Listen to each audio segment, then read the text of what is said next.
When pseudopockets are present, when it is necessary to increase the retention of a prosthesis stump and to accentuate the gingival scallop, an internal bevel gingivectomy may be suitable, which makes it possible for the surgeon to design the scallop and the gingival margin directly using a scalpel. The technique is the same as that used for the external bevel gingivectomy.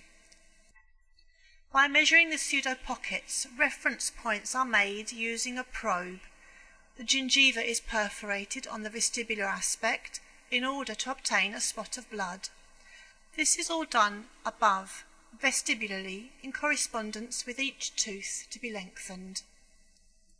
It's possible to observe all of the reference points. The gingivectomy starts at about 1.5 to 2 millimeters more coronally to the reference point.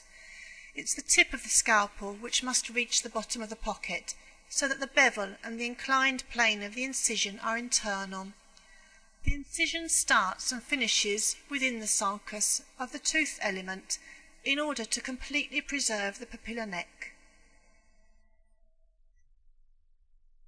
In effect, it's a gingivectomy for each single tooth, and it's possible to eliminate the pseudopockets and to increase the vertical dimensions of the stump and to increase retention and at the same time to increase the scallop, having more pronounced papilla. The operation is easy to carry out.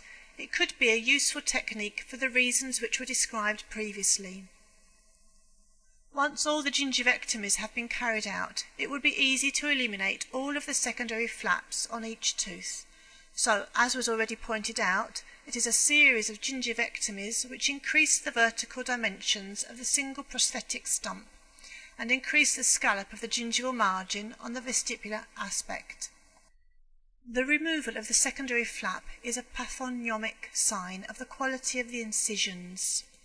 Once these secondary flaps have been removed with an ultrasound ablator, the internal bevel is entered to remove any fragments which may have been left behind.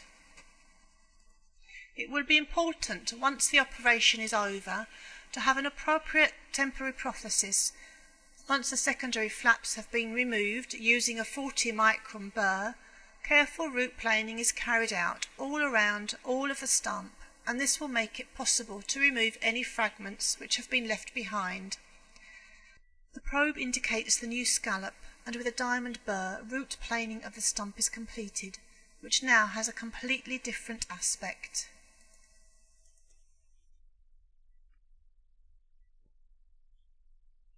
Decidedly longer and more retentive for the prosthesis.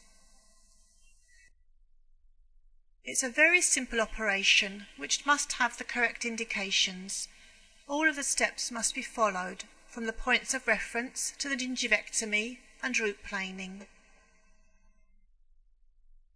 The closure margin of the temporary prosthesis will result in defect compared with before. Once the operation is finished, no stitches are required because the neck of the papilla has been preserved. A surgical dressing is positioned in order to stabilize the flap and aid its healing process. The dressing is remolded in order to give a scallop shape comparable to the gingiva underneath. Here it's possible to see healing after 3 weeks and the new temporary prosthesis which is adapted to the new gingival margin. Here we can see before and after.